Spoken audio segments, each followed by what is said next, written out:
and she's the president and founder of FBN, Isaac, and 98.1 FM, as you would be familiar with. And she's joining us here on the evening show, Mrs. Margaret Elcock. Thank you so much for taking the time to join us this evening.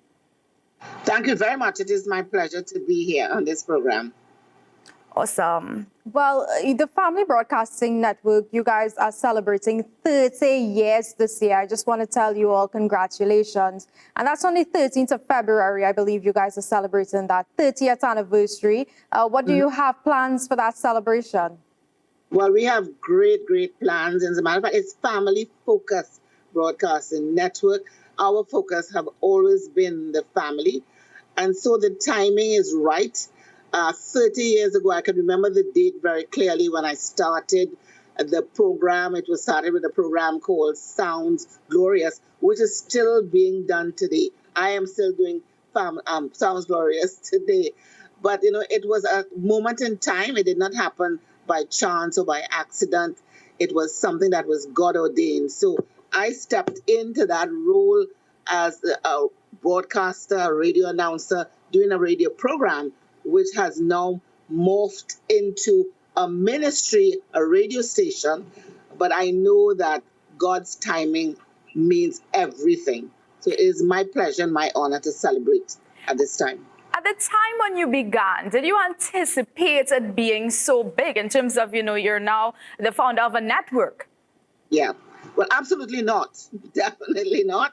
When I started, I was just a radio announcer who was on another frequency doing a program. So it was a program. But the program had such impact. People gravitated to it because it was the first of its kind.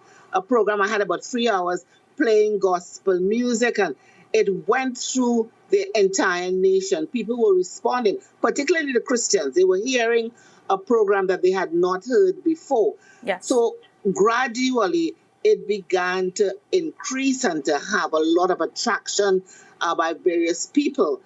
And the radio station that I was on, which was at the time, it was 95.1, they were amazed by the progress of this program, and they offered me more time. So what started off with 3 hours, I eventually ended up having hours overnight, and I brought in other people, DJs, to play music overnight.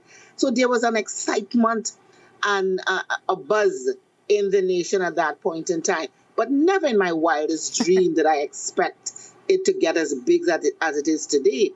But I do remember getting a prophecy from a prophet, and he said to me, "You will one day have your own radio station." Now, that sounded like craziness to me. I couldn't imagine that. But he told me that at the very beginning. It took 10 years for me to get a radio station. That's why I say that when sometimes you get a word, don't put a time limit on it, because you don't know how long it will take. But 10 years later, I did get a radio station.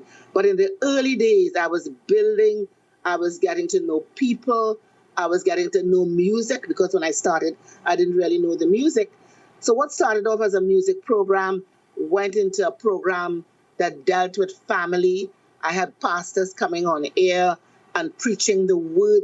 It was just the building of an entire ministry that God had ordained for that season in time. What I also always like to say is that when that program started, about a couple of months before, there was an attempted coup in Trinidad and Tobago.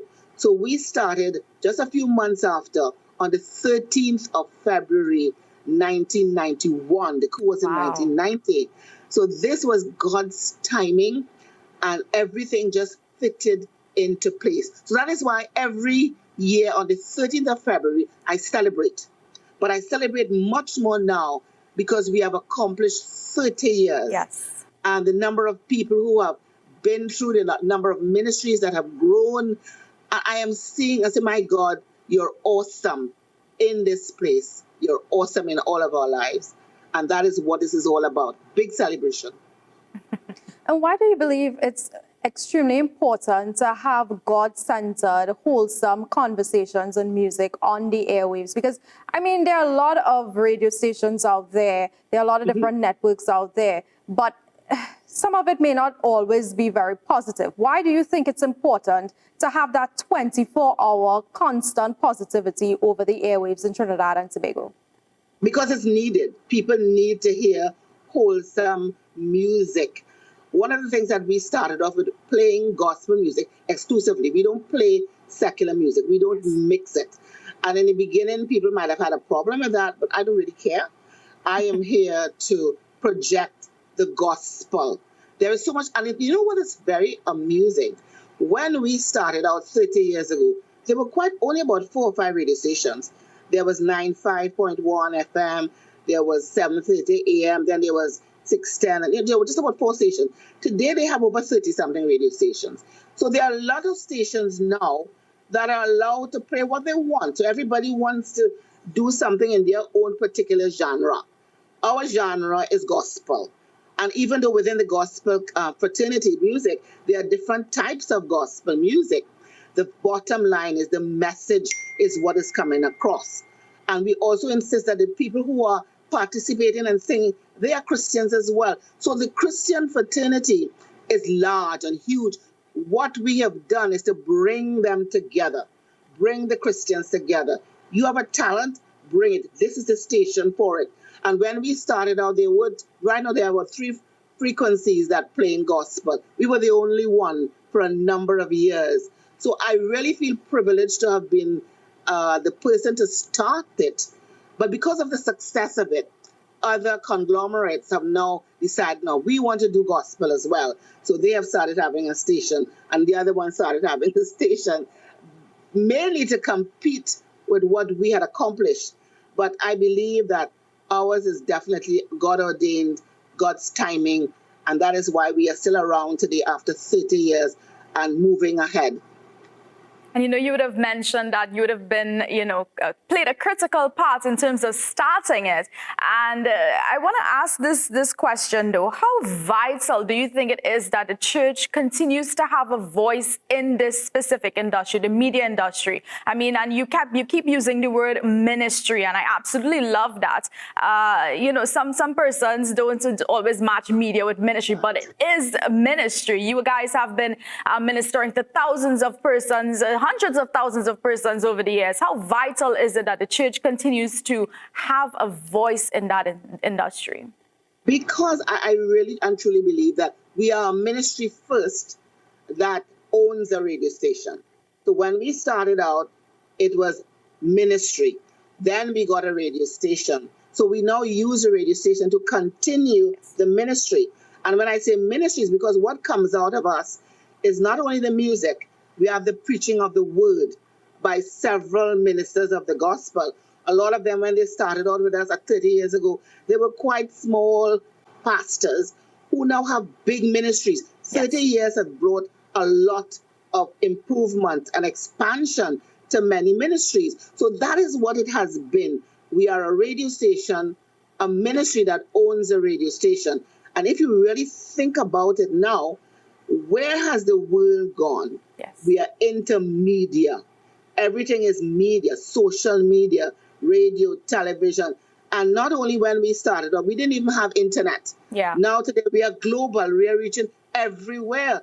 When you think about the pandemic that's happening, how are we communicating today? Yes. We are communicating via Zoom, via the media. So we got a ministry. I think God has given us a ministry that is here for the end of time. So it doesn't matter what else happens around us.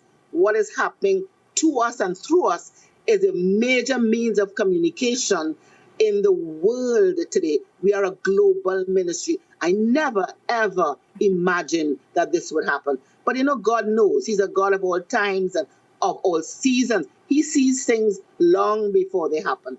So I am just really amazed and enthralled by what God is doing in this season of time. And I give him all the praise and all the thanks.